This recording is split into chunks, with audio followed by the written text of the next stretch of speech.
compassionate investor. And today we're going to be talking about transitional housing. Now, specifically, when you think about transitional housing and sort of how it has evolved over time, we've had this type of housing, boarding housing, transitional housing, shared housing model for decades. It didn't just happen. Actually, back during the Great Depression, they had millions of housing that was just like this, and we're now just in a day where some of the policies have changed the way that our housing looks. So you don't really see it a lot, but it's about to come back, and I'm going to tell you why.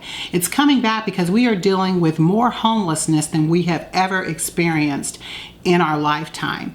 And the reason why we're dealing with it is you have individuals who all are making no more than $30,000 a year. Most people are considered extremely in poverty when they're making 20 to 25. So when you're looking at people who can barely even afford to buy or rent out a 2-bedroom apartment, that is a pandemic. We are dealing with a pandemic right now in our country that simply blocks out a lot of people from getting into housing. So as a result of that, as well as their records, they have poor credit, they have evictions on their record, all of those things have added up to why we're in the position that we're in right now, which is homelessness growing at a large scale, and we do not have a way that we can combat that. Also, you're dealing with individuals who are coming out of incarceration, people who are dealing with mental illness, people who are dealing with all of these issues that are around them. All of that adds to our homeless situation. So when I got into this, first because I'm an investor. I love getting into properties, and I wanted to get into a position where I could truly make an impact on people. So when I started hearing about a model where you could actually share housing with other people and maximize rents, that interested me. And I said, and how it actually happened, when I was looking at a property, I'd actually seen this other property first, and it was like a house no bigger than like 1,000 square feet.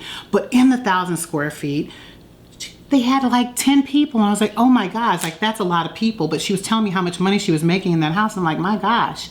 But I don't live like that. I'm not a slumlord. I don't want to be able to do that type of housing because that's not even humane to anybody. So when I went and saw my first 4-family flat, that was my very first property that I purchased, and it was big. Like each unit had like 1,400 square feet in it, in a 4-family flat. So I had a lot of space, I had a lot of rooms, and a lot of capacity. So I started thinking, that is a way in which I can give back. But I was so new and green, like I didn't know anything about how to do that type of housing, but I jumped in and did it. And all of that was because I wanted to talk about how we could address the housing pandemic that we have right now, because a lot of people couldn't afford to pay more than $300, $400, $500 a month for housing because it wasn't available. And I was a compassionate person wanting to be able to see how I could help.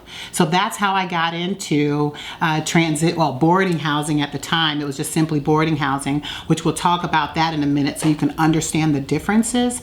But that's sort of how I got into this. So if you're interested in getting into this type of housing, then look me up. Look me up at TonyTWade.com. Shoot me over some comments or questions. I'll gladly be able to give you some guidance and give you some direction. So in our next segment, we're going to really talk about the details on what to look for, what it is, what it isn't, and sort of how you can sort of evolve into that and get into this space. So we'll be back in just a moment.